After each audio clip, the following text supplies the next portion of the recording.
In a recent ad campaign with Kamala Harris, she calmly asks for campaign donations now so they can wage their campaign to win against Donald Trump. It's very calm and collected.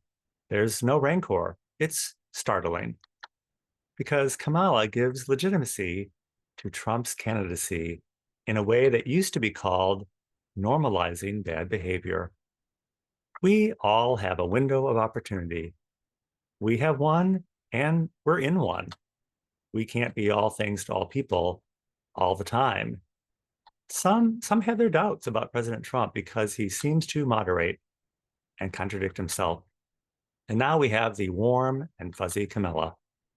It probably has more to do with positioning a product in the political marketplace than it has to do with any true philosophical differences. We've always had room in this country for the rugged individual and also for progressive activism. The Constitution provides protection for opposing views. We're all somewhere on the spectrum, somewhere between being fake nice or being convicted as a felon for being a rugged individual. Welcome. Welcome to Conservative Coffee Hour. I'm Stanley Smith. Maybe we all balk at authority figures naturally. Perhaps it's part of our natural psyche, having mistrust for government. We've been undercut by private equity, going after private funds for education, infrastructure, and now medical. If we say anything against the government, then we're a public enemy and domestic terrorist. We can have rugged individualism and progressive activism. They don't need to be mutually exclusive. When the communists took over China, the culture of Confucianism was synergistic and compliant.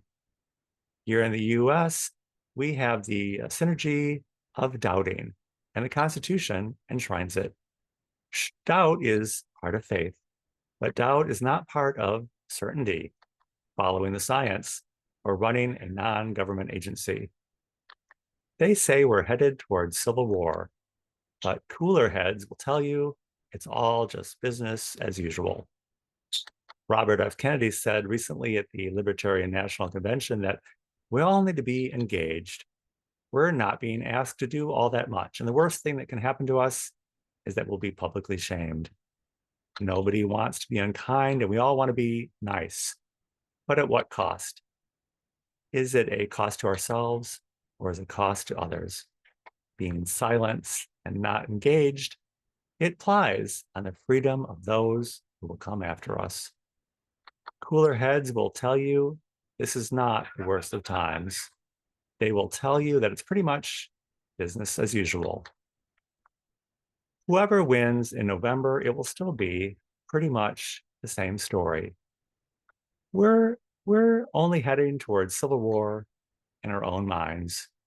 There's a political advantage in that narrative, and it's at our expense of being discouraged, angry, and disengaged. We all need to look in our own hearts. We all are somewhere on the spectrum between being a rugged individual and leaning into progressive activism. Everyone is somewhere on it. Be engaged with people. Ask if they're registered to vote, plan to vote, and then encourage them to do so. We don't care who anyone is voting for. It's the most positive thing we can do, and it's a conversation we can have. If you would like to join us at Conservative Coffee Hour is every Saturday at 10 a.m. Central Time on Zoom. I will include my email in the description of this video. Be happy to send you an invitation. And I look forward to seeing you very, very soon.